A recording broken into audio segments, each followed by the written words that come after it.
Good evening, ladies and gentlemen, and welcome to tonight's Manchester Salon discussion. Tonight's Salon discussion is part of, for the first time, the National Science and Engineering Week, which we're very grateful for their contribution in promoting tonight. It comes out of a discussion that we had as part of the Manchester Science Festival last year in October, called Fukushima Fallout, where there seemed to be a little bit of a mismatch between discussion by environmentalists and discussion by nuclear scientists. So today, kind of revisiting the terrain of energy through a focus on the looming energy crisis and looking at how we can engineer a way out of it. Hopefully, we're going to be able to bridge the different conversations and the different language that's used by different participants. We've got three speakers tonight who are going to introduce for about 8 minutes each their take on the issue of solving the energy crisis and what the political barriers are to doing that. In reverse order, we've got Mike Kaufman, or Kaufman. Mike is the outreach worker for Planet Hydrogen, a Manchester-based NGO which advocates the supplanting of all fossil fuels by hydrogen, produced solely by the electrolysis of water using renewable electricity. Mike undertakes education on climate change with the public, and between 2002 and 2008, ran an evening course at the Friends Meeting House in Manchester. He's also involved with citizens groups, secondary schools and university groups, and enjoys meeting people, discussing matters which are important with them, and listening to what they say. Second will be Lauren Collins, and Lauren represented the UK's Nuclear Institute Young Generation Network at the Middle East North Africa Nuclear Conference held in Dubai, 2011. She was instrumental in setting up the first MENA Nuclear Institute branch, which is now based in the United Arab Emirates. Lauren has presented at the 4th International Symposium on Nuclear Energy, held in Jordan in 2011, covering the increased importance of public engagement and communications in the nuclear industry post-Fukushima. She was also invited to represent young science and technology professionals from the UK as part of the Fulbright Academy of Science and Technology delegation at the 2011 World Science Forum in Budapest.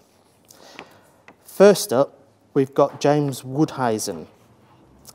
James Woodhuizen's formative years were in the 1960s, as if we can't tell, and early 1970s before the end of the Vietnam War.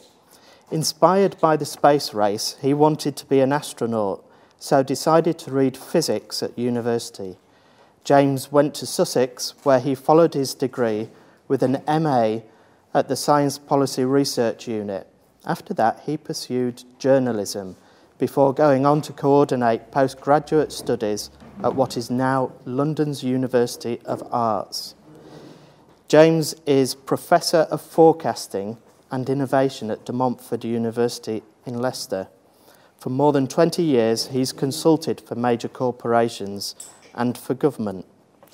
So 3 different insights into the issue of the energy crisis and looking at how we can engineer our way out of it. So first off, James. Well, thanks, Simon. I'm very grateful for everybody coming along tonight. Monday night, very good of you. I think I'm in the forecasting business, which means you tend to wear clothes like that, les plus forts. And it's a very good idea to think about the future. It's an even better idea to take the lens caps off your binoculars when you do that.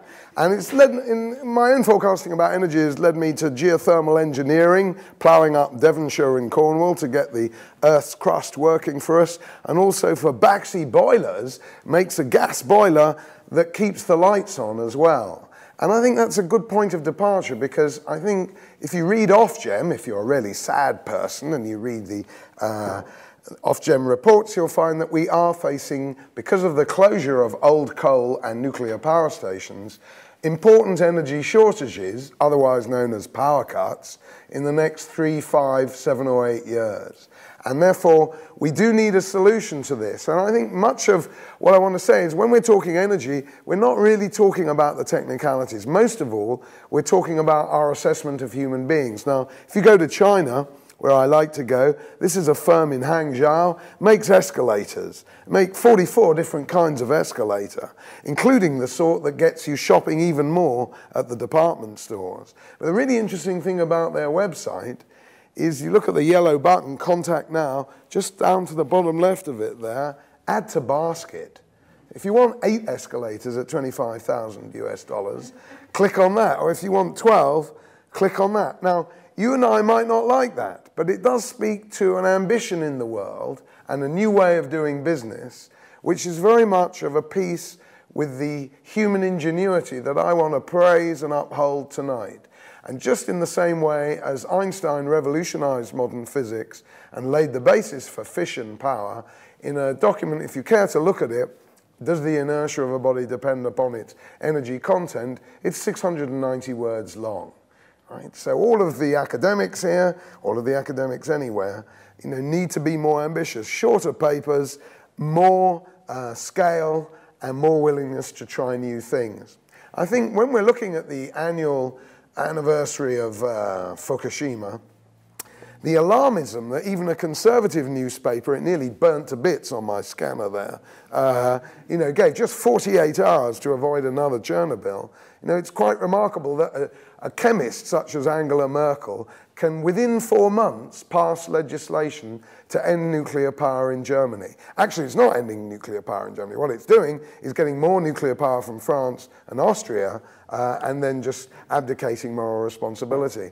And it's very interesting to see, just the Observer yesterday, they're so hostile to nuclear power, they cannot conceive of the idea that renewable energy, done at scale, in my book that Simon forgot to mention, but I commend to you tonight, done at scale, and renewable energy has some points. If it's a very diffuse source of energy, it therefore needs engineering on a grand scale, and it need not be in conflict with nuclear energy. The Guardian's quite wrong about that, and the Observer's wrong about that, and they really believe that the Cameron government, since they're all obviously Thatcherites, are going gung-ho for nuclear energy.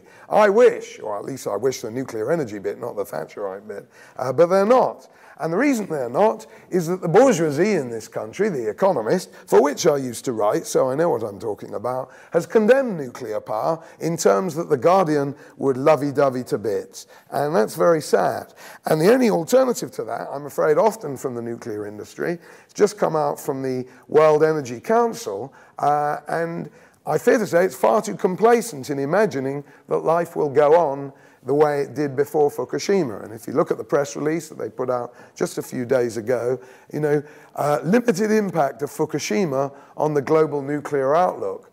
Well, I wish, because right out there, not just in Germany, but in very important places like China, there has been quite a withdrawal from nuclear energy, despite the fact that the East, especially China, is keener on it than most people. Now, why is China keen on nuclear energy and every form of energy? Because there's no silver bullet. It's number one in renewables. It's number one in nuclear build at the moment. Well, if you're building buildings like this that look like a bottle opener in Shanghai, or that one, the same thing, you're lighting up the sky like this, you're turning buildings into cinemas in downtown Pudong. You're making displays like this in Tiananmen Square. So you land, you listen to the Stalinist loudspeakers, because you have to, and then you make these kinds of displays. That's a very big contrast between what happens in the East, the whole pace of construction, motorization, infrastructure development, compared with the feelings of guilt, and discussed in the West for any kind of consumption, not just that of bankers, but also for yours and mine, for Manchester's and London. China is gung-ho to move ahead, so is India, you all know that. The West feels full of self-loathing.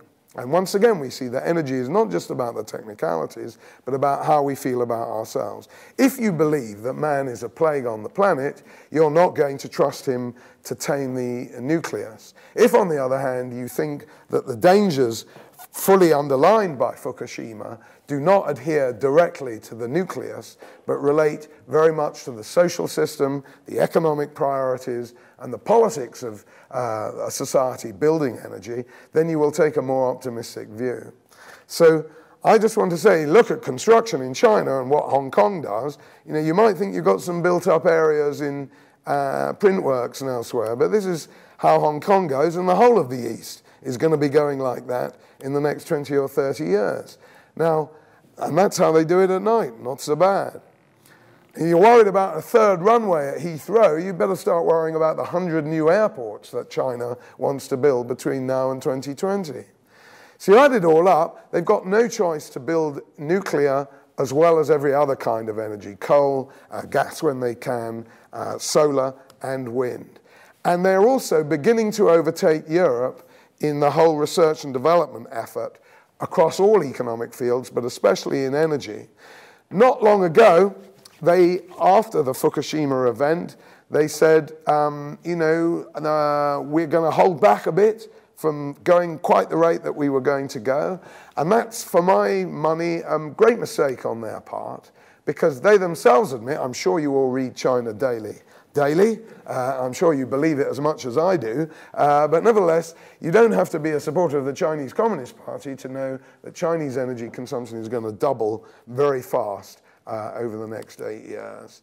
So, in fact, if you look at the numbers for the new build construction of nuclear energy in 2011, you'll see that China, having built 10 in 2010, has built none in the year after Fukushima. So even there, where they're the most gung-ho for it, where they have these big demands for new energy, there's a possibility not just of a nuclear shortfall, but power cuts that wouldn't affect downtown Salford, but millions and millions of people.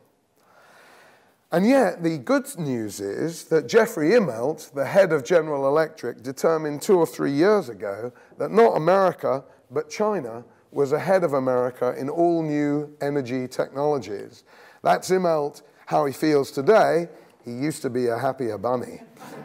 So, you know, the fact is, look east, folks. I got 2 more chapters in this talk, but I'll end at the first, just to keep you on tenterhooks. Look east. The big growth in demand, and you know this as well as I do, is out there in China and India and everywhere else. And yet they've adopted some of the scary tactics of the Telegraph, The Economist, and these other people in relation to nuclear power. And it won't be long before they'll be even feeling as guilty as we are about fossil fuels and also the damage to the landscape of wind turbines and no doubt all the poisons that making solar panels will eventually unleash. But you and I know that we can solve problems through engineering and technology. That, as the Greens acutely observe, creates new problems. On the whole, we solve the new problems as well. We create fire, we get out of the low-carbon cave, thank God. It was low carbon, but it was a cave. And then we made the fire blanket, the fire extinguisher, the fire hose, the fire truck, and all of the other things. So fire is a problem. It kills people. Nuclear energy could be a problem if we don't approach it with the politics of belief in human ingenuity and belief in ourselves. If, by contrast, we take the British attitude and determine that the fracking that went out near Lancashire in the sea caused a Richter-scale earthquake of 2, then we're forgetting, in the usual myopic English manner, that there are 25 such earthquakes a year caused by natural causes. But we'll single out fracking and any other source of new energy supply as inherently dangerous, because instead we'd rather agree with Gordon Brown that the way forward for Britain is insulation, insulation, insulation. If you think human progress should mean a bit more than felt, And if you think that this man here is a prat, then I urge you to support nuclear energy, to support renewable energy and when it's done at scale and when it's got a whole lot of research and development behind it, and also to support fossil fuels because they're what the world will need, I fear to say, for the next 20 years. That's unavoidable, especially in the East. So that's the way I see it. Thank you. Thank you.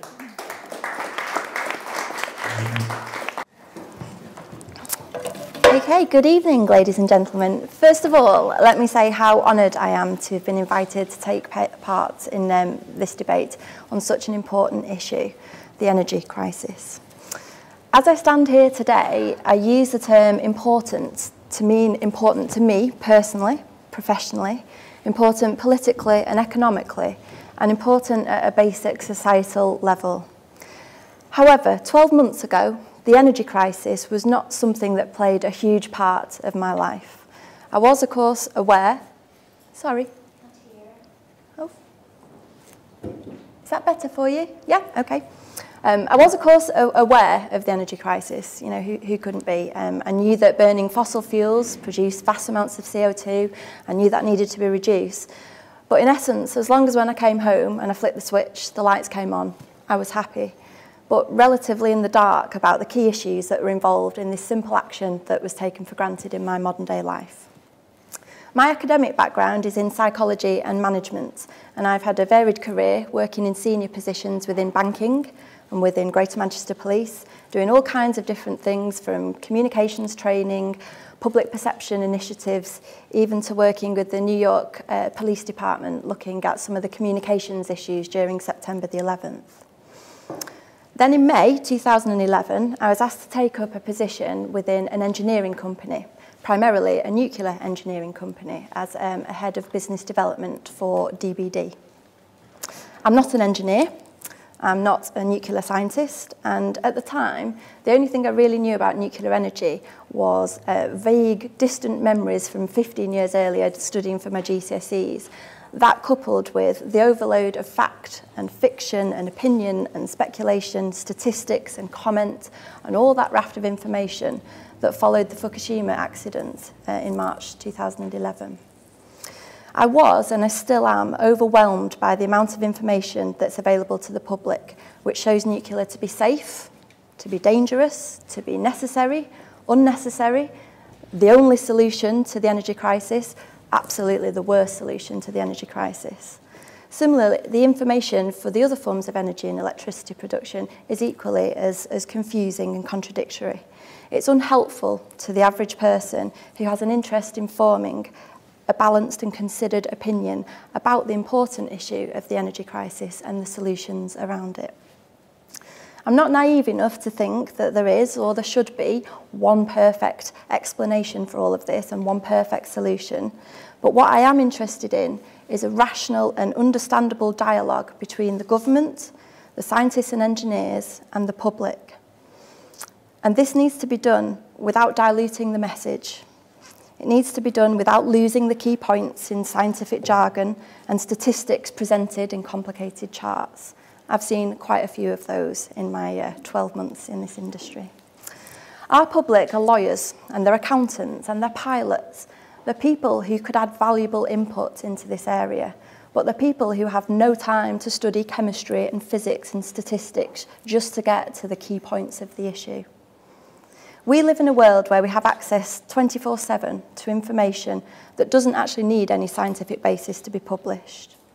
The need for balanced reporting in the media can often give access to so-called experts who propose wildly inaccurate theories based on little evidence, which are then sensationalised by a media driven by an ever-thirsty public willing to soak in sensationalised reports, which fuel their ever-growing sense of panic and fear about our modern world. Some sociologists say that as a society, we worry more than any other society previously, and that we live in a culture of fear. Well, fear can be a constructive emotion. It helps us pay attention to risk and take action where warranted. But unreasonable and disproportionate fear is another matter. It's this growing unreasonable and disproportionate fear in our modern society that is causing us to make foolish decisions in dealing with the risks that we face every day. The role of government is to take the emotion away and to analyse risks and solutions based on fact. The energy crisis could hurt the world, but fear could destroy it. The government and energy industry professionals do invest time in stakeholder and public engagement. However, this tends to be with those people who live in the vicinity of an existing or proposed new energy plant, be it nuclear or wind farm. There are various educational programmes targeted at school children, such as the STEM Ambassador Programme, the Science, Technology, Engineering and Mathematics. But for me, this leaves a huge gap of the general public who remain unengaged with the critical challenge that faces our modern society. In the past, energy has relied on resources, whether they are oil or coal or gas or uranium, but these resources are depleting. And so what we need for the energy of the future is less reliance on resource and more reliance on what is abundantly available in our modern society, knowledge. It's been said that the energy crisis is the greatest challenge that has ever faced mankind. Perhaps. But we live in a world where technology is so advanced that we can share information, knowledge, ideas around the globe at the touch of a button. In order to succeed in the challenge, we need a collaborative approach to the solutions, not a competitive, adversarial approach that's traditionally been seen. We need to inspire interest in the public about the issues that the energy crisis presents and make it meaningful for them so that they want to engage in the debate on solutions. And above all else, once the debates are over and once the discussions have been had, we need action. We need real leadership and consistent cross-party decisions being made. We need ambassadors within the energy industry to engage and communicate with the public. And we need scientists and engineers who will collaborate to provide technical solutions, all understanding that no one solution alone can provide the answer and that each solution proposed has its own risks and benefits.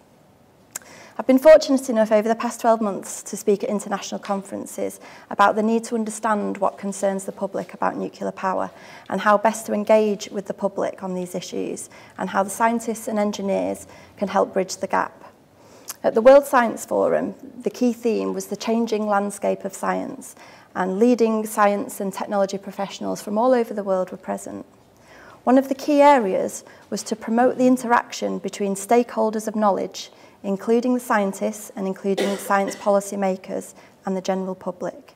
These are the people who can enjoy the benefits of scientific advancements, whose quality of life can be improved by finding knowledge-based solutions to global challenges and by a spirited interaction with the global scientific community as another guarantee for the future. The need for the public to be engaged in energy issues is clear. Without their support in solutions, investors won't invest, politicians won't back or will remove their support. The scientists and engineers will not see their innovations implemented, and our communities will move one step backwards in the journey of securing a carbon-free world for future generations. So I'm here not as a technical expert, or not as someone with a great knowledge of the energy industry, but with someone with an interest in the psychology of fear and risk, experience in stakeholder management and public engagement, and with a great passion for working with science and technology professionals to bridge that gap that exists between the public and science, helping to secure a bright future for us and the next generations. Thank you.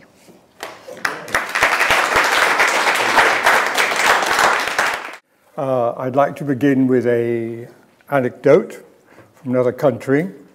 There is a certain chap known in Denmark by the name of Paul Lacour, who happened to be off-grid.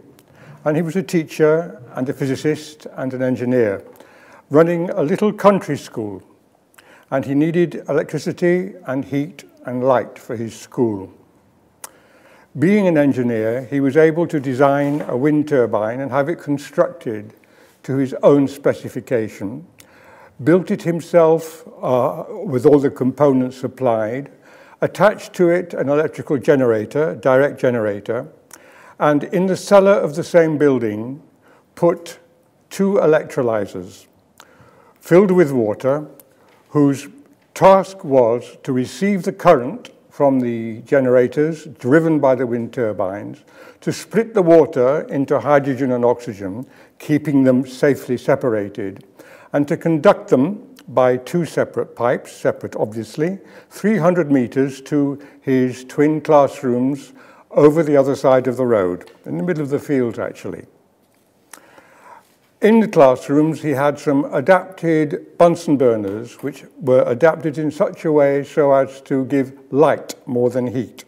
Therefore, it wasn't electric light, but it was gaseous light, which enabled him to get through the day, especially on winter days, with enough lighting for all these children. So the process was wind, electricity, electrolysis, hydrogen and oxygen separated, taken by separate pipes underground to the classroom. The gas is then reunited in Bunsen burners, giving the service which was needed. In this case, not electricity, but light through heat. This was instituted in 1895. I repeat, 1895. In other words, this technology has been well known for well over a century. And it was supported, we're talking from Manchester here with a strong local authority, it was supported by the local authority of Askau in the central part of Denmark. And it went on for 5 years before funding, an old story in renewable energy, before funding was withdrawn.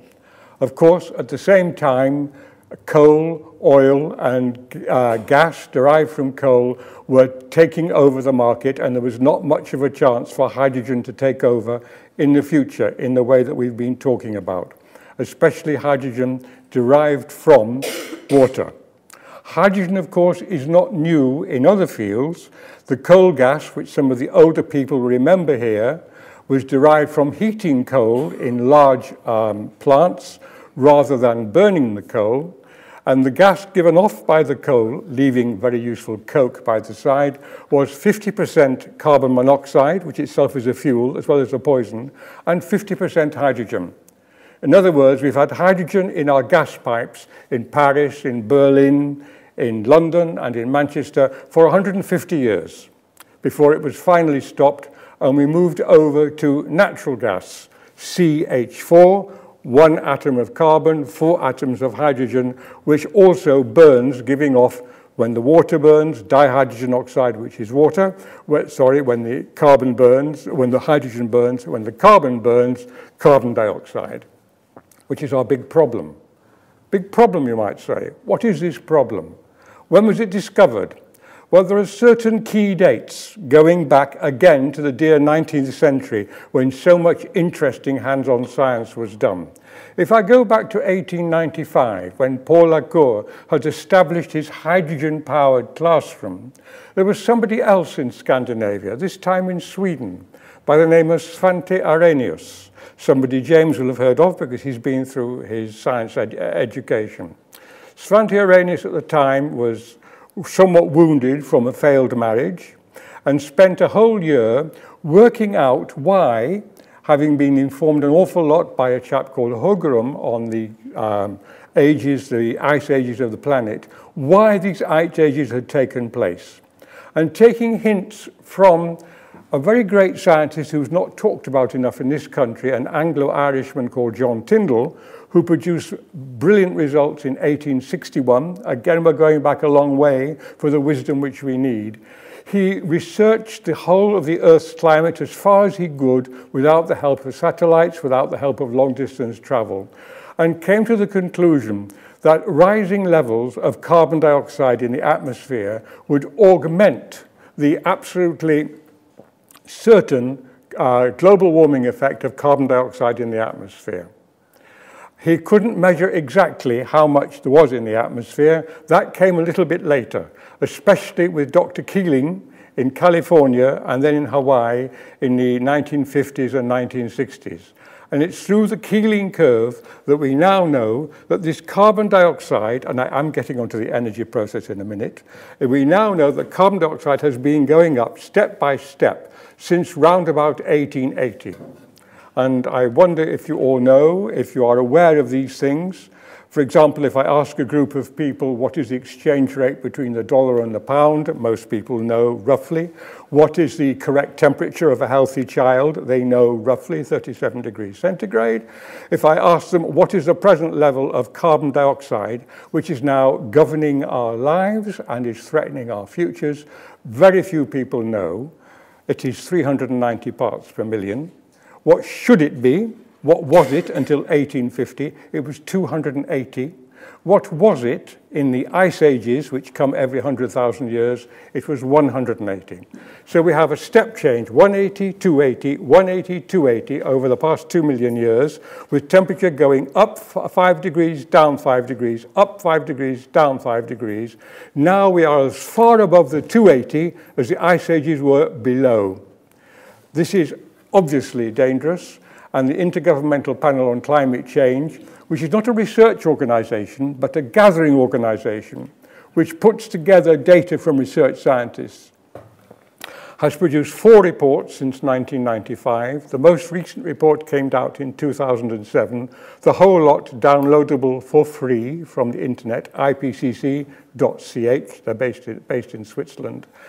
And it is completely certain, there's no doubt about it, that if we double the amount of carbon dioxide in the atmosphere, and it's going to happen quite soon if we're not careful, we are going to put all of us in peril. This sounds like alarmist talk. The word alarmist is often used by people who don't want to see any change in our consumption of coal, oil, and gas. I could give you dozens of names of such people.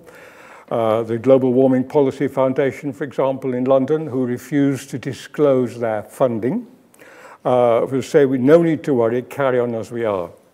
I'd like to go back just 1 minute to, if I have time, to Svante Arrhenius. One of the things which he gained his Nobel Prize for, it was not his researches into climate, it was into the behavior of metals and non-metals in water, into the ionic behavior of elements in water.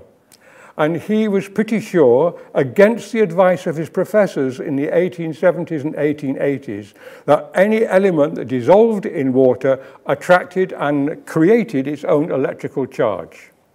If we now go forward now to the last 10 years, what has been alarming people, not in the climate circles, but in ocean circles, has been the very great change in the way the various gases and solids in the ocean are changing their chemistry.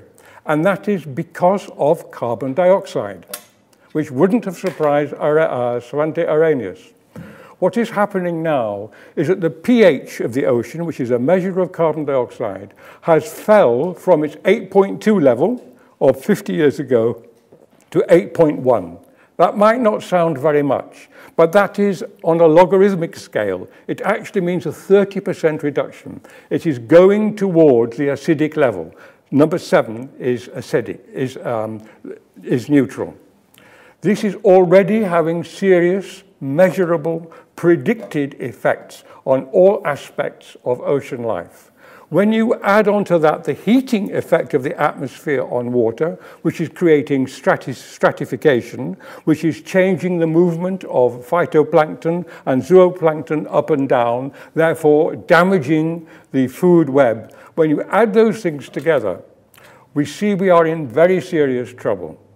Therefore, I would call for an energy solution to be, firstly, zero carbon.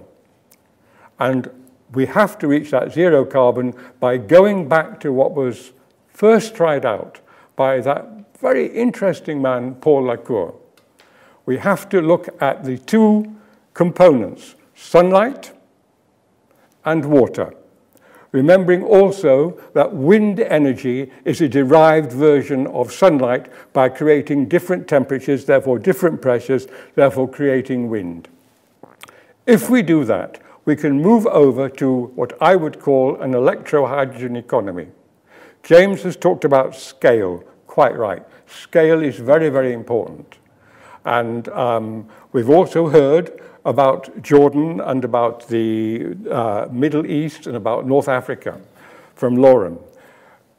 One of the factors, one of the numbers which is necessary to know for us who are concerned about energy is that 1 square kilometre of desert soil receives directly from the sun 1 gigawatt during the daytime. And a gigawatt is the size of 1 large power station. In fact, the whole of the United Kingdom grid operates on 60 gigawatts. There's an amazing solar resource there. So what we need is technology, we need investment, and we need risk-taking, because it's not going to be easy, it's going to be extremely expensive. Nicholas Stern reckoned we could do it. I think we have to go further than Nicholas Stern, partly because we don't have to level off our carbon dioxide emissions. We actually have to do something about the damaging concentrations which are already in the atmosphere. 390. How do we bring down that? We need lots of energy to do that, or we need lots of tree planting, or we need both. What I would say also, although I expect Lauren and James will not be in agreement with this, what we need is to eschew the whole nuclear idea. Not because I happen to dislike the nuclear idea because of long-lived waste and things. That is also true, but it doesn't scale. Nuclear produces electricity. If you look, for example, at this country, nuclear at the moment is producing 18% of our electricity. But our electricity at the plug is only 1/9 of our total energy use. Therefore, nuclear is only producing 3 or 4% of our total energy. Because what we need for energy as human beings is not just electricity, crucial though it is. We need heat, and we need process heat, and we need stuff to drive our transport. We need all those things. What we also have to look at is the perils of biofuels, sometimes wrongly called agri-fuels. What we are doing at the moment by very widespread agriculture, which we have to use, we cannot do without it with a population of 7 billion going up to 9 billion, we are changing our land surface drastically. This is one of the things which alarms climate scientists quite a lot, because land surfaces can absorb carbon dioxide, can eject carbon dioxide, can reflect sunlight, can absorb sunlight in ways which have got nothing to do with the natural environment. We have to be very careful, therefore we shouldn't be using any amount of land which we've got in order to create biofuels. The more fundamental reason is that when you have got a biofuel, a log, a bunch of straw, or 1 billion tons of specially dried grass, what you've actually got is sequestered carbon. What is the intelligent thing to do with that sequestered carbon? To burn it and to return the carbon dioxide to the atmosphere? What is the point of that? The only sensible thing to do with such carbon is to keep it down, dry it out, sequester it somewhere so that it, and in its solid form, not a gaseous form, it can be done, and in that way we can start looking forward. I think I've had my 8 minutes. Thank you. Thank you.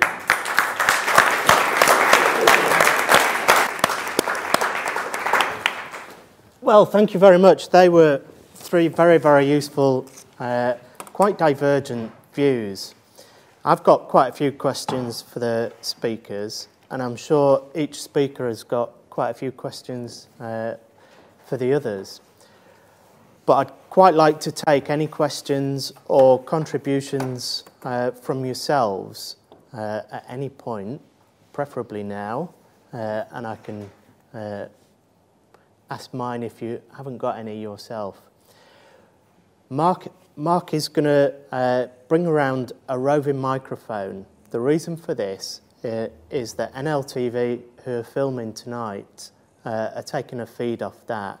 And so whilst we can hear each other in the room, for the video afterwards, it'll be better if you speak into the microphone. So, at the front. Apologies if this has already been covered. You mentioned about carbon in the atmosphere. What do you think of technologies such as air capture deriving fuel from the atmosphere and reducing carbon too? Do I need the microphone? No, your microphone. Will it work? Okay, good, thank you. Carbon capture, it comes in two forms. And there's a lot of oil company hypocrisy about this. I wonder if you've all heard of the initials EOR. I expect James has, and Lauren probably has as well. They will talk about capturing carbon dioxide from power stations and sequestering it via pipeline. That's not the question I asked, sorry. I'm slightly deaf. Sorry, air capture, as in deriving carbon from the atmosphere. Perfect. I'm sorry. Thank you. Okay. Air capture comes in two forms. If I give you a couple of names, you could look them up on the internet. Chemical air capture, using very wide-throated industrial devices, is pursued very, very strongly by two people, David Keith at Calgary University in Canada and Klaus Lachner in Columbia University in the United States. And the American Physical Society reckons it simply cannot be done at any reasonable price at capturing carbon dioxide from the atmosphere, solidifying it, getting rid of it somewhere. I happen to find myself, again, this might be a prejudice, completely against this because it's going to demand an enormous amount of industrial processes, and in the end, what does one do with the carbon dioxide?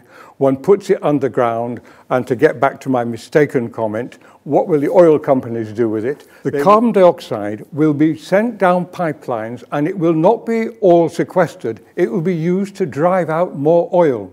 And that is what they do not tell us in popular newspapers. They say, we are sequestering carbon dioxide. We are saving the climate. They are not doing anything of the sort. They are doing EOR, enhanced oil recovery. And what is even more devastating and hypocritical about this is that oil is used for transport. Therefore, it goes into cars, tractors, lorries, and planes, which are intrinsically incapable of carrying the mechanisms for trapping the carbon dioxide which comes out of the exhaust pipe. A little figure which you should know. The carbon which goes into a petrol tank, say 10 gallons, say 45 litres, is the main constituent of the petrol, much heavier than the hydrogen that goes in there. When it is burned, it comes out nearly 4 times heavier. So if you've got 20 or 30 kilograms of carbon dioxide as fuel, it means you have to go around in the end with 100 or even 150 kilograms of trapped carbon dioxide in the tail end of the car. Impossible. It can't be done. Will the oil companies tell us that? Absolutely no. I don't think I've answered your question enough. Have you got some more to ask me? You have half. James, do you want to come back on that? Well, of course, we all hate the oil companies, just like we hate, you know, big Rupert Murdoch, and we hate big pharma, anything that's big, really. We are very hostile to. But if you take one particular effort that Sandia National Laboratories is trying to do, I think you can see that what Micah said isn't really very fair. The oil companies may be venal, but this is Sandia National Laboratories in the United States, and they're doing exactly what you're kind of recommending, Mike, which is they are pulling the CO2 that Britain made stocks of, not new supplies of with power stations, but big stocks of in the Victorian era. They're pulling it from the air, and they are heating up with solar power rust to a very high temperature in a way that will strip the CO2 of oxygen and leave the carbon on its own. They will then do something similar to some water, strip it of oxygen and get the hydrogen from water. They'll ram the two together, and you will have new hydrocarbons, I think this is what you're getting at, Mark, made from what the Brits did in the Victorian era. So CO2, ladies and gentlemen, is not only a problem, it's also an opportunity. And this has been found in many cases throughout the world. In history, the sea was a barrier to human endeavor until people developed boats, and it became an opportunity. So CO2 is also, I might add, two Nobel Prize-winning chemists have said this, one of the least researched natural molecules that's ever existed. And really no new work on it has been done in the last century. And I think that highlights that before rushing to, in emotive terms, as Lauren I think quite rightly says, to, you know, throw mud at Aunt Sally, namely Exxon, and all the people who single-handedly, so we are so often told, have led us into wars. Let's take a balanced view and see that even detritus and waste of the CO2 sort can be recycled, not the way you and I recycle a banana, but something done at an industrial scale. It could make new hydrocarbons. So in this respect, fuel for cars is not limited by the fossils in the earth. It's much more unlimited than we imagine. Anyone else? Just before you come back. I'll go back many, many years, you see. I'll go back a long way. And I remember the first mine strike when Joe Gormley took over the miners, God bless their little hearts. And we went to Teddy, went on to the 3-day week, which wasn't very successful. People soon got fed up having their lights out half the time. So Ted said, let the country decide. You know, do the miners run the country or does the government? And the people voted to get the light switch back on, and Harry Wilson became our Prime Minister. And people will not stand for anything that destroys their comfort level. And we want to maintain that comfort level and improve that comfort level and give that comfort level to the third world. And that's going to take a vast, vast, vast amount of electricity. And the only way you're going to get that in this secure and safe form is nuclear power. Strong challenge. It's a comment to Laurent about fear. And part of my growing up was to discover that I lived in a world where thermonuclear annihilation was actually a distinct probability. That does give you a different sense of anxiety. And the anxiety that thermonuclear weapons engender is not separated from people's perception of nuclear energy. I think it's important that the fear is not irrational. Yeah, right. But it's a really question for James. I think you're a bit unfair to the economist, because they don't say they're anti-nuclear. They actually rather amusingly quote Admiral Rickover's definition of a practical nuclear reactor. Do you remember what he said? Would you like to be reminded? Admiral Rickover, who was responsible for the creative generation of nuclear plants for submarines, said, on the other hand, a practical reactor can be distinguished by the following characteristics. It is being built now, it is behind schedule, it requires an immense amount of development on apparently trivial items, it is very expensive, it takes a very long time to build because of its engineering development problems, it is large, it is heavy, it is complicated. A practical man's view. But I think the question devolves, because the real question is huge, which is about forecasting. I sat with a chap in 1968, something like that. I was struggling, or early 70s, struggling to do a doctorate on electricity generation. And he got out of his bottom left-hand drawer, like we all do, a fascinating picture of how do you know which particular power plant to build, and where would you build it, and at what scale. He said, if you take the central estimates, you get a simple answer. If you put plus or minus 2% variation on all the estimates over the expected life of 25 to 35 years, you can build any power station you like, anywhere you like, and you would never be able to tell the difference whether you've done it right or wrong. Has that position actually improved very much? Don't answer that just yet. At the back. Yeah, my name's Mike Martin. I work at the Tyndall Climate Change Centre. One of the things I'm interested in is the frugalisation, as it's called, of new business models emerging from the developing world. And I just wanted to pick up on what a previous contributor said about everybody wanting in the developing world, energy-intensive facilities. But in fact, if you look at these new business models, they're very frugal, literally, because we're talking about replacement of wood burning in villages in developing countries with solar panels, and the use of the bicycle to replace people walking for miles and miles. And this liberates people to develop their own kind of ways of living, which needn't be as energy intensive. And if we look at Denmark, I'll just finish on this, that in Denmark, 2/3 of all journeys under the distance of 3 kilometres were on bicycles. And in this country, it's only about 7%. And so I think there's a lot we could do to live more frugally, but in a more fulfilled way, if we take lessons from other countries, whether it's Denmark or Sub-Saharan Africa. Thank you. Extremely useful contribution that should be looked at. Anyone else?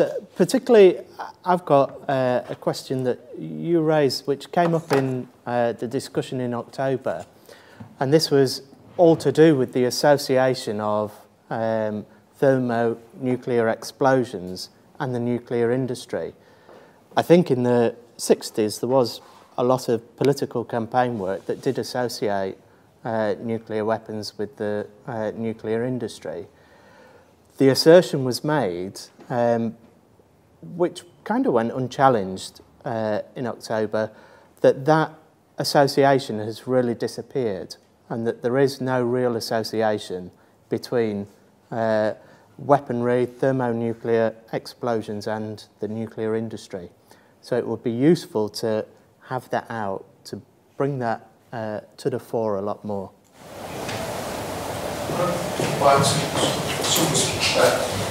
Go on, take a look at what you just said, Sam. You know, I've had the situation where I was out in the country where, you know, when the rioting was going on in England in August, and sort of on the outside, seeing what goes on, and coming back home and really finding out what actually did happen. Do you not sort of think that the media, how big a role the media has in sort of really compounding all the problems that everybody has as to which energy source to go to? In other words, you know, are you really looking at, you know, we need to build 50 new power stations of whatever ilk, but really you end up fighting with the media who say wind turbines sort of got to turn off when it gets too windy, or nuclear power stations are bad because, you know, water might go up, you know, might have to Fukushima, various things like that. Do you think it's a more media problem rather than an engineering problem? Extremely useful question. Any more along those lines? Do you want to come back on this perception issue, because you made a big play of the issue of information overload and a real fear that people have around the technology. Yeah. To come back on, absolutely, fear of nuclear weapons, you know, not irrational, not, you know, that's out there, and that's something a very valid point. Just having a quick look at the latest Ipsos Mori poll, which I appreciate, you know, I've stood up and said statistics and, you know, throwing charts up. The Ipsos Mori poll asked people who were opposed to nuclear why they were opposed to nuclear, and only 1% were opposed to nuclear because of fear of nuclear weapons. So, you know, very valid point, but actually what I'm talking about is irrational fear in terms of thinking about safety issues and things that may not be quite as, they don't maybe have the information that they need to make those decisions. So that's the sort of thing that I'm talking about there. However, that being said, when I told my mum I was leaving my lovely job in Greater Manchester Police and I was going to join the nuclear industry, she burst into tears because all she could see was the mushroom cloud and me coming home, you know, glowing green. So absolutely, this is the sector of the public that I'm talking about, not the kids at school that get, you know, the STEM training and the educational programs, but those people that don't live near a nuclear power plant, that have never had to engage with it, and all they see are 3 Mile Island and Chernobyl and that mushroom cloud. So absolutely, yeah. Mark? It's just a question. I like your analysis really of a well-meaning government and we need to get communication between the between the experts and the government and the public, and talking about understanding what a real perceived risk and moving on from there. But I'm just wondering, from the discussion that we had in October in the Manchester Science Festival, there was it seemed to be that the problem isn't with the general public, but with the investment and real motivation and will by the nuclear companies to go and invest and make. They seem to be overawed by sort of caution and restraint, and I'm just wondering whether it's not that we're not accepting, but that they're not putting a big enough case for the advancement of nuclear energy. I would absolutely agree with that statement.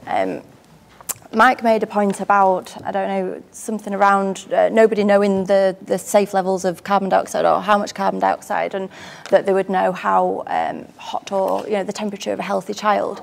Well, the temperature of a healthy child is important to people. The exchange rate is important to people. Obviously, for whatever reason, we haven't done enough in the energy industry to make that an important thing, and that's similar to what you're saying. We can put all kinds of publications out. We can, and we do, as you've said, the media are swamped with various different stories about, the nuclear industry is this or it's that, or there's these statistics or there's those statistics.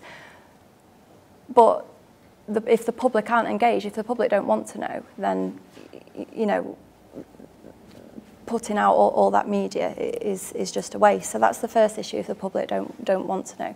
The second issue is what you're saying, is that you seem to feel a lack of interest from the nuclear companies in wanting to engage in that process. Not lack of interest, a lack of will. They seem to be very conscious of risk, and there's like fear and restraint, and then also we've got the planning issues of no one wants a nuclear power station on their doorstep, and you've got all this bureaucratic legislation, which is the 1947 Planning Act, which needs to be radically reformed in order to get any real proposals through. Yeah, I think you'd have to be careful about making the statement that nobody wants a nuclear power plant in the back door, because actually if you do talk to the communities that live around existing power plants, they absolutely want those power plants there. They see power plants like we may see, the coal mining communities. Generations have lived there, so I would be a little bit cautious about sort of making that statement, because there are whole communities that are built around nuclear power plants. I don't see that there's a fear of the nuclear industry in wanting to engage with the public. I do see that there is a kind of a lack of understanding about how best to engage. There is information out there, but is a member of the public really going to trawl through all the information that's there and all the science and all the statistics? It's a question of motivation of the public for me, rather than a fear of engagement from the nuclear industry. But hey, I'll come to you in a sec, Mike. Do you want to respond to that, and particularly pick up the point that Mike made about scalability? Because there's a strong challenge that nuclear is not scalable to be able to provide the energy resources that we need. And so it would be useful to analyse that in terms of nuclear, but also then analyse it in terms of the scalability of hydrogen, for example, or other renewables. So come back to what's been raised, but if you could touch on the... Well, just on the scalability thing, I can't support that. There are modular reactors under development. Reactors, there are about 400 or so is the installed base around the world. So you're looking at, in terms of replacement parts, a mass manufacture kind of thing in terms of the number of pumps you need and all of these things. If you look at the scale of the endeavour, a maximum megawattage capacity, that isn't the megawatt that they actually generate, but the capacity of a wind turbine is 20 megawatts, of a nuclear power plant is 1 or 2 gigawatts. So if anybody's got scale on their side, it's the nuclear industry. I think the more important point was made, I think by you, Lauren, when you said political support is vital for investment backing. And I think that's the point that's being made at the back. For too long, the nuclear industry has been on the back foot, always arguing that it is low on CO2, that it is low on problems of security of supply, that Australia will never be a hostile regime like Iraq or Iran or oil states are. And so that's the reason that we must back nuclear. And this is immediately taking the proposition that a goal in life is to lower one's carbon footprint. If you Google carbon footprint as a phrase, you will find 750,000 entries. So much is the agreement about what a carbon footprint is. If we start from that proposition, then it's very easy to say, well, we don't care that a wind turbine is weak. It's also low CO2, but not as dangerous, although they can be dangerous, as a nuclear power plant. If, by contrast, you start from the perspective I tried to give, which is that the world needs a whole lot more new energy, unless you want people in the third world, like our friend from the Tyndall Centre, to ride around on bikes for the next 100 years. I'm sure that's great, riding from Delhi to Calcutta and places I've been to in India. If you think the world deserves and needs, especially the third world, the highest forms of human civilization, then lower CO2 will come with a new round of investment in nuclear energy, but that isn't the goal that's motivating you. The goal that's motivating you is to provide for the masses in their homes, in their workplaces, on the streets with street light, and all the things that we need. The world needs a lot more energy. That's abundantly clear in Asia. And if we start from that proposition, then the energy density of nuclear fuel is so much higher than anything else that's around, packs so much of a punch, and we haven't yet talked about fusion, even more of a punch, then we can begin to satisfy the world's needs. I think that's the humanistic perspective and the proper one in terms of what people need around the world. Mike, do you want to come? Just hold your thought for a second. Mike, do you want to come back on the issue of scalability? As long as this is not fisticuffs with James, I'll say something. The world population is 7 billion at the moment, okay, and it's absolutely sure it's going to be round about 9 billion by 2050, give or take a billion. The electricity installations in this country are round about 1 kilowatt per person. That's only 1/3 in the United States. It's 3 kilowatts per person in the United States, and in Canada, and in Australia. And in fact, all three countries generate most of the electricity from carbon. James and I would agree that's not a good idea, from coal. That's not a good idea. But supposing instead of going to the extent of the United States or Canada or Australia, we simply do the more modest scale of the United Kingdom and of Ireland of 1 kilowatt per head. That means for the spread of civilization to the third world, I didn't quite appreciate the way James put this, maybe he didn't quite mean that. We're going to have 1 kilowatt per person. That means 9 billion kilowatts of installed power, which is 9 million megawatts, which is 9,000 gigawatts. Can we really construct 9,000 1-gigawatt power stations, run them safely, staff them properly, and put the waste somewhere safely for future generations to pat us on our head, on our tombs, and say, well done, you've given us the most beautiful present possible? It can't be done. It is completely impossible, both intuitively and mathematically, and if you look at all the statistics of supplies, it simply can't be done. If you look at the periodic table of the elements, there are only 5 which really count for our energy supplies. There's carbon, hydrogen, oxygen, uranium, and thorium. The uranium and thorium are simply not available in treatable quantities in order to match that 1 kilowatt per head for a population of 9 billion. The carbon is there, but it's dangerous. The carbon with the oxygen giving us carbon dioxide. The hydrogen is there in virtually infinite quantities, but it's locked up in water. And it can be freed by solar energy and by the wind. Hydrogen plus oxygen, when it burns or when it goes through a fuel cell, simply gives us dihydrogen oxide, in other words, which is water, which returns to the atmosphere exactly what it was made of in the first place. In other words, it gives us, at last, the perfect circularity which we need, which we haven't got so far. A lot more to say, but I won't say it. But do come back later.